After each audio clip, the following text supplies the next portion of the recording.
Hello, this is patent attorney Tran at patentpc.com, and today we talk about what every inventor needs to know about IP. First, IP is about leverage, not about paperwork. IP isn't just a filing exercise, it's a business weapon. It protects your market share, blocks competitors, increases valuation, and strengthens your negotiation position when you license your invention. So inventors who treat IP as an afterthought lose leverage they never get back. So think of IP as an arm that leverages your invention. Second, patents protect how something works. So a patent gives you the right to exclude others from making, using, or selling this particular device or invention of yours.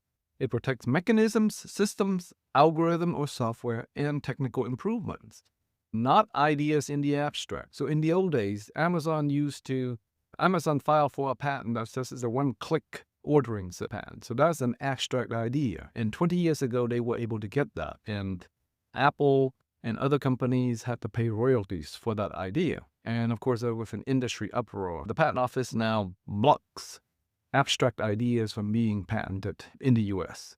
And that's the same issue in Europe as well. The key rule is you need to deal with how it works. And if you can't explain how it works in detail, then you can't patent it. Next is public disclosure. The minute that you put your invention into paper and you put it on the internet, for example, or you sell it, that is a public disclosure, and that can kill your rights. In the US, we have a 1 year where people can recover from that mistake. But in Europe and in China and overseas, that can be fatal. So before you disclose your idea or you offer it for sale, make sure you patent it.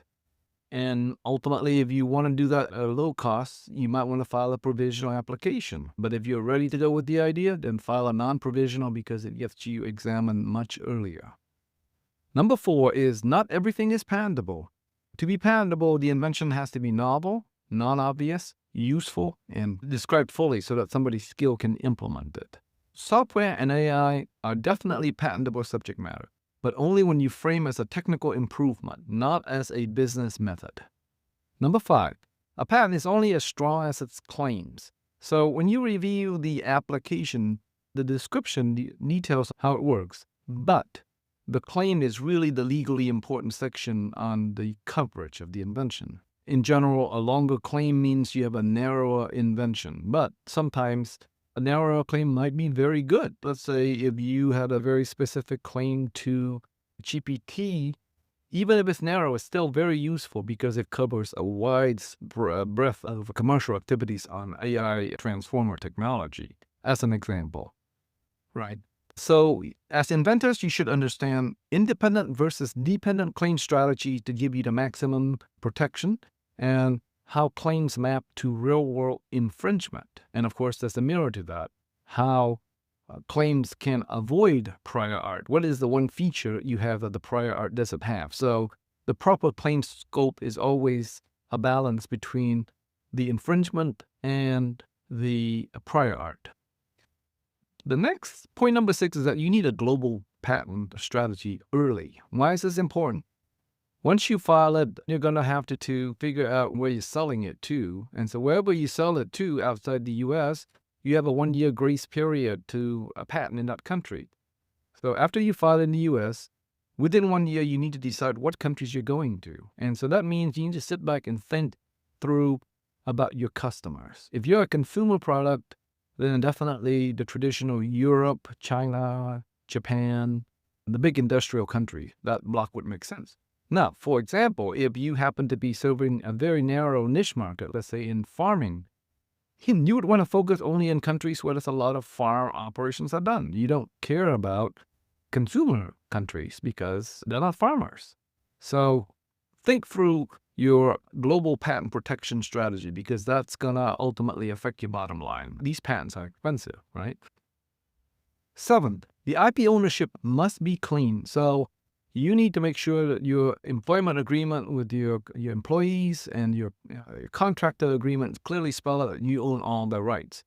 And then you need to record those assignments with the patent office. In cases where you have joint development, let's say very common with universities, you need to make sure the rights are parsed out so that it's very clear at the beginning who owns what. A messy chain of title can kill the deal's funding or enforcement, so make sure that you own the IP.